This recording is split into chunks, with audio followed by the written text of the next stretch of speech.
Parker. Thank you, Mr Speaker. My question is to the Minister of Finance. Will the forecasts in the Treasury PREFU include the effects of the recent fall in the overall value of exports, including log and dairy price drops? Honourable Bill English. Well, Mr Speaker, that will be a matter for the Treasury. As the member knows, the pre-election update is a fully independent forecast by the Treasury.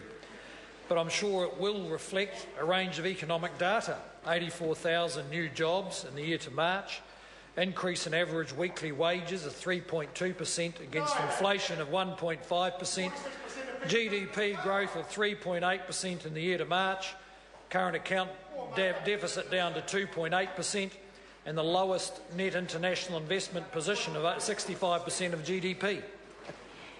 I think he's finished. Order. Now, that's the second time consecutively that the member's taken the opportunity to tell me when I judge an I will judge when an answer is going on too long. It's for me to do so, not for the member. Supplementary question, Honourable David Parker. Is the level of exports as a percentage of GDP higher or lower now than when he took office? Honourable Bill English. Mr Speaker, I'd have to check those numbers. But as usual, on Planet Labor there was no global recession. So they always count the pre-recession numbers and compare them today. What I can tell the member... Order. No, on this occasion the question now has been answered. Order. I've concluded the answer. Supplementary. Point of order. Point of order, Honourable David Parker. I seek leave to table a table showing that the document. The Department of Statistics figures, sir. Order. No, it's the Department of Statistics. They are freely available to all members. Supplementary question, Honourable David Parker. Thank you, Mr Speaker. Given that exports have dropped as a percentage of GDP, does he now accept that National is failing to achieve its promise to raise exports as a percentage of GDP, its promise being to raise them to 40% of GDP by 2025, given that they've fallen from 33% when he took office to 29% now, and the Treasury forecast shows them falling even further to just 26% of GDP? Honourable Bill English.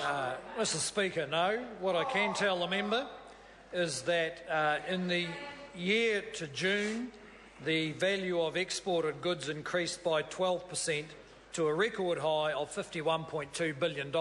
And actually our export sector has done a remarkably good job in the face of the stiff headwinds of a high exchange rate. So New Zealanders have been able to buy more with their Kiwi dollar than ever, and exporters have continued to create jobs, make profits and pay tax. And they should be supported for it, not criticised for it. Supplementary. Supplementary question, the Honourable David Parker. Why does he think that the narrowing of New Zealand's exports towards primary products that have now collapsed in value was a good idea? Honourable Bill English. Well, I simply disagree with the member, but it wouldn't surprise me if the policy of the Labor Greens opposition was that the dairy industry should be shut down and should not sell its highly valued products. Order. Supplementary question, Louise Upston. Thank you, Mr Speaker. Supplementary to the Minister of Finance. How does the Minister expect the PREFU of 2014 to compare with forecasts in the Treasury's PREFU of 2008, which was delivered under the previous government? Honourable Bill English. The Treasury pre-election update under the Labor government said this: households and businesses have come under increasing cost pressures. Electricity, interest rates, fuel and food, which are dampening private consumption and firm profitability. And they also said we're now expecting weaker economic growth, slower growth in tax revenue, higher government expenditure. Combined with increases in the costs of some existing policies, these factors lead to sustained operating balance deficits. Mr Speaker, and please, this pre-election update won't say any of those things. In fact, it will say the opposite in every respect. Supplementary.